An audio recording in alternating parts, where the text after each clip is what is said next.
brought to you by Saluja Gold।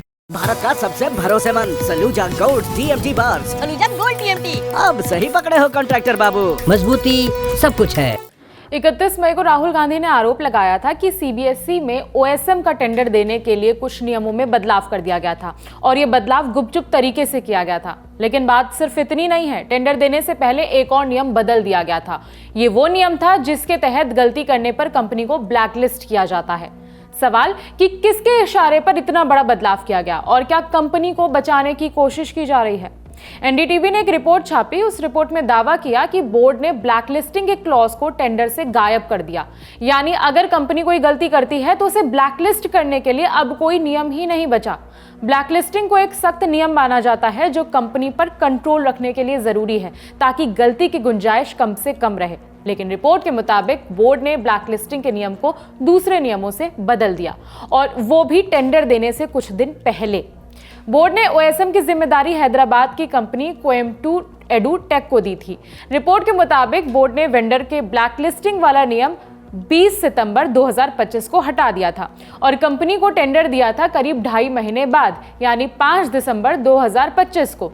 Blacklisting की जगह आर्थिक दंड यानी कि फाइन देने के नियम रख दिए गए। मतलब अगर वेंडर कोई गलती करेगा तो उसे सिर्फ फाइन भरना होगा, वो ब्लैकलिस्ट नहीं होगा। एनडीटीवी की रिपोर्ट के मुताबिक सीबीएसई ने इस बात को माना है कि उन्होंने टेंडर में ब्लैकलिस्टिंग के रूल को लेकर बदलाव किए थे, लेकिन साथ में बोर्ड ने यह भी कहा है कि यह बदलाव उन्होंने थर्ड पार्टी टीसीएस के कहने पर किया था।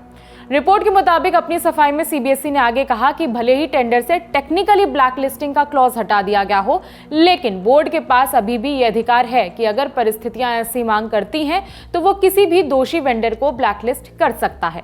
मतलब रिटन में टेक्निकली वो रूल हटा दिया गया है, लेकिन वैसे बोर्ड के पास ये नियम है। जिस ओएसएम को लेकर विवाद है, अब उसे भी समझ लेते हैं।